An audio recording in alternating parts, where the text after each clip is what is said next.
NFC. Imagine NFC, or near-field communication, as the digital handshake of the wireless world.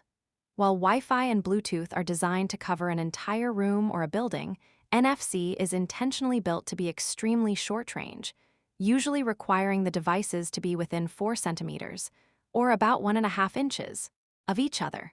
This physical closeness is not a weakness. It is actually NFC's greatest security feature. The physics of proximity, magnetic induction. Unlike other wireless technologies that use standard radio waves to broadcast data over long distances, NFC operates on the principle of electromagnetic induction. It uses the 13.56 MHz frequency. When you bring two NFC-enabled devices together, their internal copper coils create a tiny, localized magnetic field. This field allows them to share data without ever needing a discovery or pairing process like Bluetooth. The moment they touch, the conversation begins. The 3 modes of operation. To understand how NFC works in the real world, you must look at its 3 distinct personalities or modes. First is card emulation mode. This is what happens when you use your phone at a checkout counter for Apple Pay or Google Pay. Your smartphone pretends to be a contactless credit card. It securely transmits your payment token to the terminal through that tiny magnetic field. Second is reader-writer mode. This allows your device to talk to passive, unpowered objects. Have you ever seen an NFC tag on a poster or a museum exhibit? Those tags have no battery of their own. When you tap your phone against them, your phone actually provides the tiny bit of power needed to wake up the tag and read the web link or information stored inside. Third is peer-to-peer mode. This is used for ad hoc data transfer between 2 active devices. While it is too slow for sending large videos, it is perfect for quickly beaming a contact card, a photo, or a specific setting from one phone to another. Security and the tap-to-pay safety.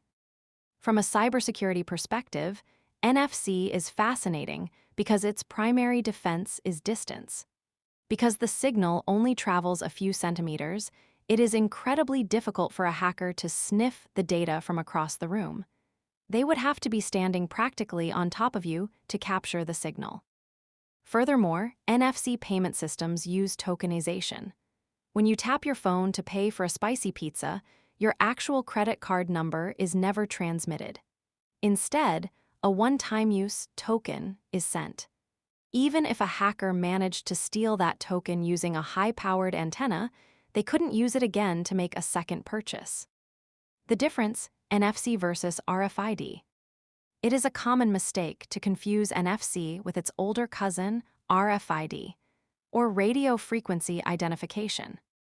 RFID is a one-way technology designed for long-range tracking, like the tags on the back of a package at the post office or a toll booth transponder that works from 20 feet away. NFC is a specialized branch of RFID that is two-way. It allows for a secure, complex conversation between 2 devices, making it the superior choice for high-security tasks like payments and digital keys. Practical troubleshooting. If you ever encounter an NFC failure, it is usually caused by one of 2 things. The first is physical interference. Thick phone cases, especially those made of metal or containing credit cards with their own RFID chips, can block the tiny magnetic field and prevent the handshake from happening. The second is antenna alignment. The NFC antenna is usually located in a very specific spot on the back of a phone, sometimes near the camera and sometimes in the center. If the user is tapping the wrong part of the phone against the reader, the coils won't line up and the transaction will fail. By mastering the short-range physics and the secure tokenization of NFC, you will understand how we bridge the gap between our physical actions and our digital identities.